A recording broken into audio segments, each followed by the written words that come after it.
ಆ ತಾಯಿಯ ಚಾಮುಂಡೇಶ್ವರಿ ಆಶೀರ್ವಾದದಿಂದ ಚಾಮುಂಡೇಶ್ವರಿಯ ಸನ್ನಿಧಿಯಲ್ಲಿ ಈ 5 ಗ್ಯಾರಂಟಿಗಳಿಗೆ ಹೋಗಿ ನಾನು ಸಿದ್ದರಾಮಯ್ಯನವರು ಸಂಕಲ್ಪವನ್ನು ಮಾಡಿ ಆ ತಾಯಿಯ ಕೃಪೆಯನ್ನು ಕೇಳಿ 5 ವರ್ಷಗಳ ಕಾಲಕ್ಕೆ ಬೇಕಾದಂಥ 2,000 ರೂಪಾಯಿ ಹಣವನ್ನು ಒಟ್ಟಿಗೆ ಆ ತಾಯಿಯ ಪಾದಕ್ಕೆ ಇಟ್ಟು ಅಲ್ಲಿಂದ ಈ ಗ್ಯಾರಂಟಿಯನ್ನು ಪ್ರಾರಂಭವನ್ನು ಮಾಡಿದು.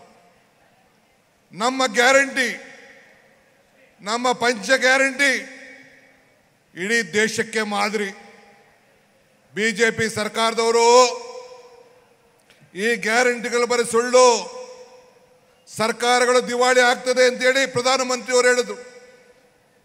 ಆದರೆ ಯಾವ ರಾಜ್ಯಕ್ಕೆ ಹೋಗಲಿ, ನಿನ್ನೆ ಬಿಹಾರಲ್ಲಿ ಹೋಗಿ ನಮ್ಮ ಗ್ಯಾರಂಟಿ ಅನೌನ್ಸ್ ಮಾಡಿದ್ದಾರೆ, ಮಧ್ಯಪ್ರದೇಶಕ್ಕೆ ಹೋಗಲಿ ನಮ್ಮ ಗ್ಯಾರಂಟಿ ಅನೌನ್ಸ್ ಮಾಡಿದ್ದಾರೆ, ಹರಿಯಾಣಕ್ಕೆ ಹೋಗಿ, ಡೆಲ್ಲಿಗೆ ಹೋಗಿ, ಮಹಾರಾಷ್ಟ್ರಕ್ಕೆ ಹೋಗಿ ಈ ನಮ್ಮ ಗ್ಯಾರಂಟಿಗಳನ್ನು ಅನೌನ್ಸ್ ಮಾಡಿ ಜನರನ್ನ ಆಕರ್ಷಣೆ ಮಾಡಲಿಕ್ಕೆ ಹೊರಟಿದ್ದಾರೆ. ಅದೇ ಭಾರತ್ ಜೋಡೋ ಸಂದರ್ಭದಲ್ಲಿ ನಮ್ಮ ರಾಜ್ಯದ ಸುಪುತ್ರರಾದಂಥ ಮಲ್ಲಿಕಾರ್ಜುನ್ ಖರ್ಗೆ ಅವರು ಈ ದೇಶದ ಕಾಂಗ್ರೆಸ್ ಅಧ್ಯಕ್ಷರಾಗಿ ಆಯ್ಕೆಯಾದರು. ಇದೊಂದು ಇತಿಹಾಸ. ಈ ಹಸ್ತ, ನಿಮ್ಮ ಹಸ್ತ ವಿರೋಧಿಗಳ ಟೀಕೆಗೆ ಬಾಯಿ ಮುಚ್ಚಿದೆ. ನಾನು ಆಗಾಗ ಒಂದು ಮಾತು ಹೇಳಿದ್ದೇನೆ, ಟೀಕೆಗಳು ಸಾಯ್ತವೆ, ಕೆಲಸಗಳು ಉಳಿತವೆ ಅಂತೇಳಿ. ಹಂಗೆ ವಿರೋಧ ಪಾರ್ಟಿಯವರು ಏನು ಕೆಲಸ ಮಾಡಿದ್ದಾರೆ, ಹಣ ಇಲ್ಲ ಅಂತ ಹೇಳ್ತಾ ಇದ್ದಾರೆ. ನಾನು ಕಲ್ಯಾಣ ಕರ್ನಾಟಕಕ್ಕೆ ಹೋಗಿದ್ದೆ. 5,000 ಕೋಟಿ ರೂಪಾಯಿ ಪ್ರತ್ಯೇಕವಾಗಿ ಕಲ್ಯಾಣ ಕೂಟಕ್ಕೆ, ರಸ್ತೆಗಳ ಅಭಿವೃದ್ಧಿಗೆ 1,000 ಕೋಟಿ ರೂಪಾಯಿ, ಶಾಲೆಗಳಿಗೆ 2,000 ಕೋಟಿ ರೂಪಾಯಿ. ಬೀದರ್ಗೆ ಹೋಗಿದ್ದು ನಾನು, ಮುಖ್ಯಮಂತ್ರಿಗಳು 2,250 ಕೋಟಿ ರೂಪಾಯಿ. ಮೊನ್ನೆ ತಾನೇ ನಾವು ಇಂಡಿಗೆ ಹೋಗಿದ್ದು, 3,400 ಕೋಟಿ ರೂಪಾಯಿ ಹಣ. ಮೊನ್ನೆ ತಾನೇ ಜಾಮನಗರದ ಮಾದೇಶ್ವರ ಬೆಟ್ಟದಲ್ಲಿ ಸುಮಾರು 3,000ಕ್ಕೂ ಹೆಚ್ಚು ಕೋಟಿ ರೂಪಾಯಿ. ಇವತ್ತು ಇಲ್ಲಿ 2,000ಕ್ಕೂ ಹೆಚ್ಚು ಕೋಟಿ ರೂಪಾಯಿ ಹಣ ಇವತ್ತು ಉದ್ಘಾಟನಾ ಎಲ್ಲ ಕೂಡ ನಾವು ಮಾಡಿದ್ದೇವೆ. ಈ ಹಸ್ತ ವಿರೋಧಗಳಿಗೆ ಬಾಯಿ ಮುಚ್ಚಿದೆ.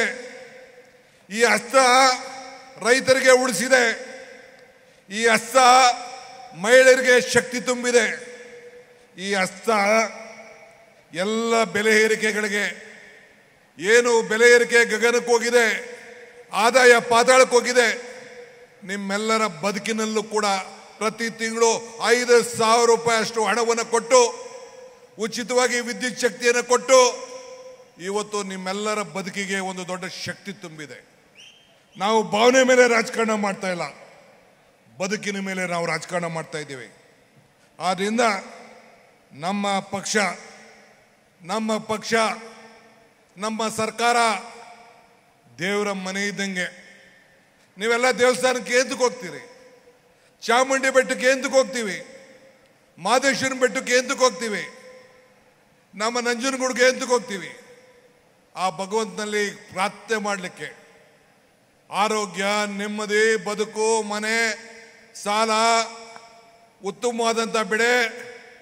ಇವತ್ತು 90 ವರ್ಷದ ನಂತರ ಆ ತಾಯಿಯ ಆಶೀರ್ವಾದ, ಕಾವೇರಿ ತಾಯಿಯ ಆಶೀರ್ವಾದದಿಂದ ಜೂನ್ನಲ್ಲೇ 30ನೇ ತಾರೀಕು ಬಂದು ನಾನು, ಮುಖ್ಯಮಂತ್ರಿಗಳು ನಿಮ್ಮೆಲ್ಲರ ಸಮ್ಮುಖದಲ್ಲಿ, ಶಾಸಕರ ಸಮ್ಮುಖದಲ್ಲಿ ಆ ಕಾವೇರಿ ಪೂಜೆಯನ್ನು ನಾವು ಮಾಡಿದ್ದೇವೆ. ನಾಳೆ ಬೆಳಗ್ಗೆ ಕಬಿನಿಯಲ್ಲಿ ಆ ತಾಯಿ ಗಂಗೆ ಪೂಜೆಯನ್ನು ಇವತ್ತು ನಾವು ಮಾಡ್ತಾ ಇದ್ದೇವೆ. ಯಾರ ಸರ್ಕಾರದಲ್ಲಿ? ಕಾಂಗ್ರೆಸ್ ಸರ್ಕಾರ ಬಂದರೆ ಬರಗಾಲ, ಹಣ ಇಲ್ಲ, ಆರ್ಥಿಕವಾದಂಥ ಶಕ್ತಿ ಇಲ್ಲ, ಇವೆಲ್ಲ ಕೂಡ ಇವತ್ತು ಮಾಡ್ಕೊಂಡು ನಾವು ಬರ್ತಾ ಇದ್ದಾರೆ. ಹಿಂದೆ ಕಾಂಗ್ರೆಸ್ ಯಾವಾಗ ಈ ದೇಶದಲ್ಲಿ ಅಧಿಕಾರಕ್ಕೆ ಬಂದಿದೆ?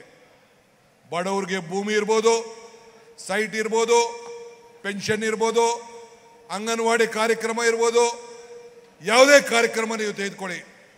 ಇವತ್ತು ಅರಣ್ಯ ಇಲಾಖೆಯಲ್ಲಿ ಎಲ್ಲ ಟ್ರೈಬಲ್ಗೆ ಇವತ್ತು ಭೂಮಿಯನ್ನು ಕೊಡುವಂಥದ್ದು ಇರ್ಬೋದು. ಇವೆಲ್ಲ ಕೂಡ ಕಾಂಗ್ರೆಸ್ಸು ಉಚಿತವಾಗಿ ವಿದ್ಯಾಭ್ಯಾಸದಿಂದ ಇಡ್ಬೋದು, RT ಎಜುಕೇಷನ್, ಆರೋಗ್ಯ, ಉದ್ಯೋಗ, ಆಹಾರ ಭದ್ರತೆ ಕಾಯ್ದೆ ಇವೆಲ್ಲ ಕೂಡ ಕಾಂಗ್ರೆಸ್ ಸರ್ಕಾರ ಬಂದಾಗೆ ಮಾಡ್ಕೊಂಡು ಬಂದಿದ್ದೇವೆ. ಮೊನ್ನೆ ರಾಹುಲ್ ಗಾಂಧಿ ಅವರು ನಾವು ಪಾದಯಾತ್ರೆಗೆ ಹೋಗ್ತಾ ಇದ್ದವು. ಮಲ್ಲಿಕಾರ್ಜುನ್ ಖರ್ಗೆ ಅವರು, ನಾವು, ರಾಹುಲ್ ಗಾಂಧಿ ಅವರು, ನಮ್ಮ ಪರಮೇಶ್ವರ್ ಅವರು, ನಮ್ಮ ನಾಯಕರುಗಳೆಲ್ಲ ಒಂದು ಅಲ್ಲಿ ಇರಕ್ಕೂ ಇಲ್ಲಿ ಬಳ್ಳಾರಿ ಕೆರೆ ಮುಂಚಿತವಾಗಿ ಟೀಗೆ ನಿಂತಿದ್ದು. ಒಂದು ತಾಯಿ ಹೆಣ್ಮಗಳು ಬಂದ್ಲು, 2 ಸೌತೆಕಾಯಿ ಹಿಡ್ಕೊಂಡು ಬಂದು 2 ಸೌತೆಕಾಯಿ ಬಂದು ರಾಹುಲ್ ಗಾಂಧಿ ಕೊಡಕ್ಕೆ ಬಂದರು. ರಾಹುಲ್ ಗಾಂಧಿ ಅವ್ರು ಕೇಳಿದ್ರು ಏನಿದು ಅಂತ. ಆಕೆ ತಾಯಿ ಹೆಣ್ಮಗಳು ಹೇಳಿದು, ಅಪ್ಪ ಈ ಸೌತೆಕಾಯಿ ನಿಮ್ಮ ಅಜ್ಜಿ ಕೊಟ್ಟಂತ ಭೂಮಿಲಿ ಬೆಳೆದಂತ ಸೌತೆಕಾಯಿ ಅಂತೇಳಿ ರಾಹುಲ್ ಗಾಂಧಿ ಅವ್ರಿಗೆ ಕೊಟ್ಟಂತ ಘಟನೆ ಈ ಕಣ್ಣಲ್ಲಿ ನೋಡಿ ದಿಗ್ಭ್ರಮೆ ಆದವು. ಹಂಗೆ ಉಳುವನ್ಗೆ ಭೂಮಿಯನ್ನು ಕೊಟ್ಟಂತ ಈ ದೇಶ. ಇಂಥದ್ದು ಒಂದು ಕಾರ್ಯಕ್ರಮ ನಾನು ಬಿಜೆಪಿ ಅವ್ರಿಗೆ, ಜನತಾದಳಕ್ಕೆ ಸವಾಲಾಗ್ತಾ ಇದ್ದೀನಿ. ಯಾವುದಾದ್ರು ಒಂದು ಅಭಿವೃದ್ಧಿ ಕಾರ್ಯಕ್ರಮ ನಿಮ್ಮ ಹೆಸರು ಶಾಶ್ವತವಾಗಿ ಉಳಿಲಿಕ್ಕೆ ಜನತಾದಳ ಆಗಲಿ ಬಿಜೆಪಿ ಅವರ ಅಧಿಕಾರ ಇದ್ದಂಥ ಸಂದರ್ಭದಲ್ಲಿ ಈ ಬಡವರ ಹೊಟ್ಟೆ ತುಂಬಲಿಕ್ಕೆ, ಬಡವರ ಬದುಕಿಗೆ ಏನಾದ್ರು ಒಂದು ಕಾರ್ಯಕ್ರಮವನ್ನು ಕೊಟ್ಟಿದ್ರೆ ಇಂಥ ಸಮಾವೇಶಗಳು ನಿಮ್ಮ ಕೈಲಿ ಮಾಡಲಿಕ್ಕೆ ಸಾಧ್ಯ ಆಗ್ತಿರ್ಲಿಲ್ಲ. ನಾವು ಚುನಾವಣೆ ಓಟ್ಗಲ್ಲ ನಾವು ಈ ಸಮಾವೇಶ ಮಾಡ್ತಾ ಇರೋದು.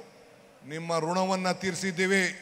ನೀವು ಕೊಟ್ಟಂಥ ಶಕ್ತಿಯಿಂದ ವಾಪಸ್ಸು ಸಾಮಾಜಿಕವಾಗಿ, ಆರ್ಥಿಕವಾಗಿ, ಶೈಕ್ಷಣಿಕವಾಗಿ ನಿಮಗೆ ನ್ಯಾಯವನ್ನು ಒದಗಿಸ್ಕೊಟ್ಟಿದ್ದೀವಿ ಅಂತ ಹೇಳಲಿಕ್ಕೆ ಇಂಥ ಕಾರ್ಯಕ್ರಮಗಳನ್ನು ನಾವು ಮಾಡ್ಕೊಂಡು ನಾವು ಬರ್ತಾ ಇದ್ದೀವಿ. ಆದ್ದರಿಂದ ನಮಗೆ ನೀವು ಟೀಕೆ ಮಾಡ್ತೀರಿ ಅಂತ ನಮಗೆ ಬೇಜಾರಿಲ್ಲ. ಟೀಕೆಗಳು ಇರಬೇಕು, ನಿಂದಕರು ಇರಬೇಕು. ನಿಂದಕರು ಇದ್ರೆ ಮಾತ್ರ ನಾವು ಕೂಡ ಭಾಳ ಎಚ್ಚರಿಕೆಯಿಂದ ನಡೀಲಿಕ್ಕೆ ಅವಕಾಶ ಆಗ್ತದೆ.